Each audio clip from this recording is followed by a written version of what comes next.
Assalamualaikum warahmatullahi wabarakatuh. Saya Unggul Priyadi, dosen jurusan Ilmu Ekonomi semenjak tahun 1989 dan pada waktu itu melanjutkan studi S2 Prodi Perencanaan Wilayah dan Pedesaan di IPB Bogor. Kemudian melanjutkan studi S3 di Universitas Brawijaya, mengambil prodi Ekonomi Pembangunan tahun 2004 sampai tahun 2008. Adapun S1-nya saya di prodi Ekonomi Pembangunan Fakultas Ekonomi Unsud Purwokerto.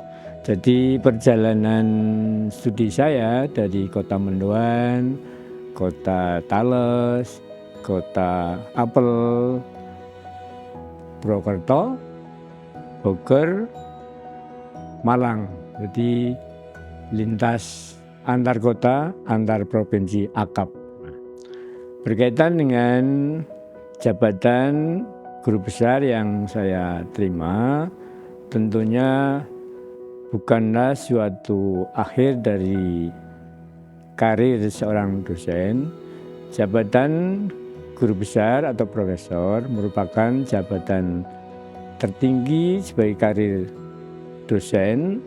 Namun demikian pada saat yang bersamaan sebetulnya merupakan awal dari tanggung jawab dan wewenang sebagai dosen untuk melakukan penelitian, pendidikan, dan pengabdian masyarakat. Dalam konteks penelitian, tentunya seorang guru besar harus dituntut menghasilkan karya-karya yang lebih berkualitas, bisa juga sebagai penyokong terciptanya temuan-temuan baru yang menjadi ilmu baru. Kaitannya dengan SK yang saya terima, jabatan guru besar peminatan ekonomi kelembagaan, saya rintis untuk peminatan ekonomi kelembagaan mulai pada saat saya mengambil S3 dan disertasi saya tentang peranan inovasi kelembagaan pabrik gula Madukismo dalam pelaksanaan tebu di wilayah Yogyakarta. Dari penyusunan disertasi tersebut, kemudian saya menyadari betul bahwa pendalaman tentang ekonomi kelembagaan menjadi suatu tantangan bagi saya yang kebetulan sudah memperoleh jabatan guru besar untuk lebih memberikan dampak yang besar kepada masyarakat luas. Saya memperoleh jabatan guru besar termasuk perjalanan cukup panjang dibandingkan rekan-rekan guru besar yang ada di UI atau yang sudah memperoleh SK guru besar terdahulu. Rintisan guru besar saya mulai setelah menyelesaikan studi S3, tepatnya tahun 2014, yang pada saat itu menjadi awal saya memperoleh hibah penelitian multitahun Dikti, dan dari situlah saya menghasilkan berbagai karya, jurnal, publikasi nasional maupun internasional yang bereputasi maupun yang belum bereputasi.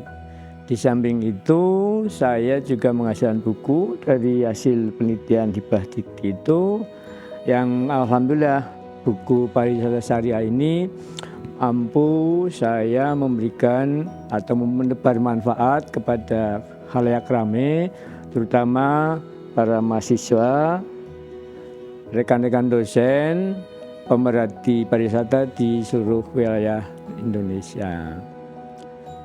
Setelah itu saya alhamdulillah bisa rutin mempublikasikan karya-karya, jurnal maupun buku.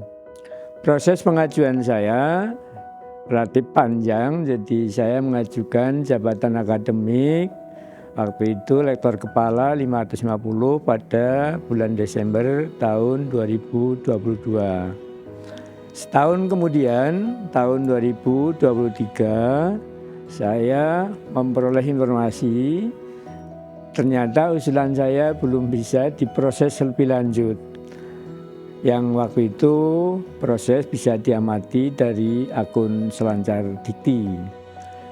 Pada tahap berikutnya, Januari tahun 2024, baru saya melengkapi kekurangan angka kredit yang sebelumnya walaupun saya ajukan cukup banyak, ternyata banyak yang tidak disetujui.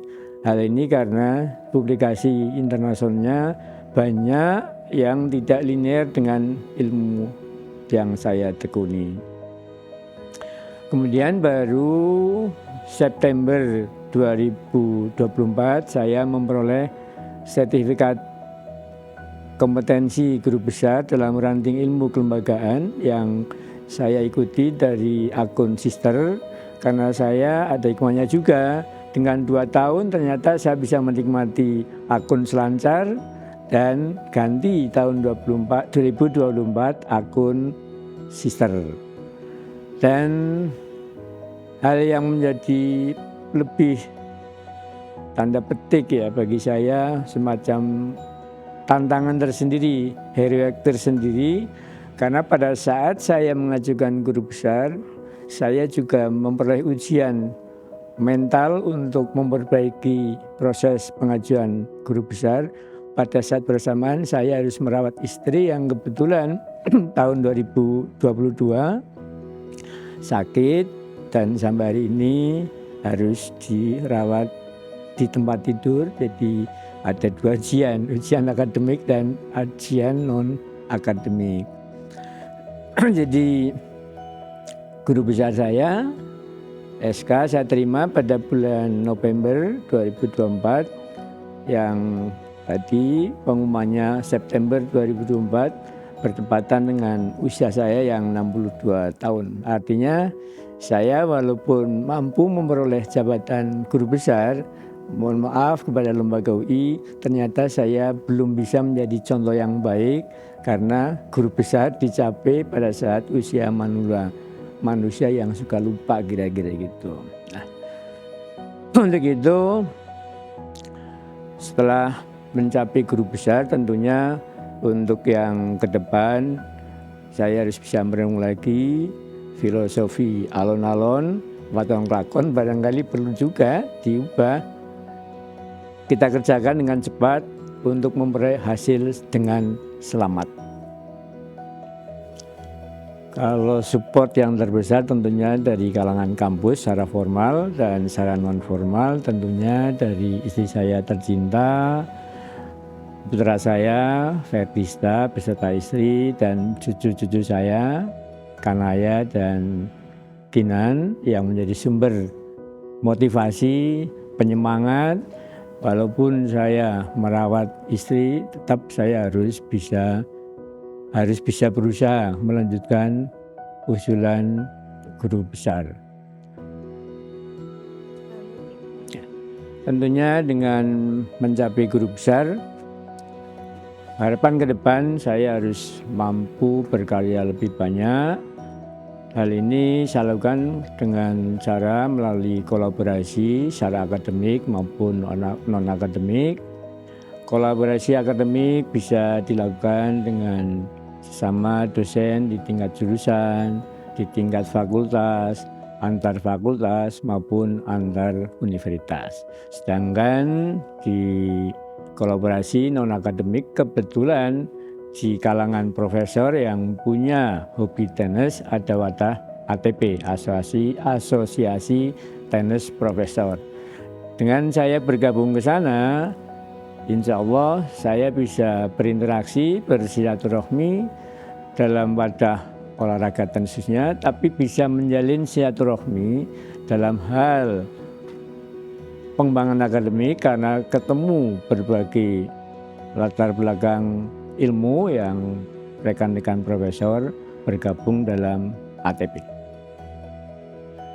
Untuk para dosen-dosen muda khususnya yang bergelut untuk meraih jabatan akademik lebih tinggi, pertama bahwa kita sebagai dosen harus memenuhi catur dharma kalau di WI. Tentunya khususnya bidang penelitian menjadi jantung utamanya kegiatan ilmiah. Dari situ bisa menambah kemampuan untuk improvisasi dalam pendidikan pengajaran, bisa juga menghasilkan karya-karya publikasi ilmiah, kemudian juga bisa menghasilkan hilirisasi dari penelitian itu yang bisa berimplementasi pada kegiatan pengabdian masyarakat yang ujungnya muaranya banyak permasalahan di masyarakat yang bisa diselesaikan melalui tahap penelitian terlebih dahulu. Dan tentunya di WI di samping melakukan tridharma yang di perguruan tinggi lain, ada satu aspek lagi yaitu dakwah Islamiyah. Sebagai penutup, dengan perjalanan saya yang mencapai guru besar, ada ujian akademik dan non akademik, barangkali ungkapan yang tepat, kopi terasa pahit ditambah gula manis rasanya. Perjalanan hidup yang sulit dijalani dengan ikhlas, bahagia adanya. Kalau ada sumur di ladang, kita bisa menumpang mandi. Kalau ada umur panjang, kita bisa berkarya lagi. Bila itu saja, Assalamualaikum warahmatullahi wabarakatuh.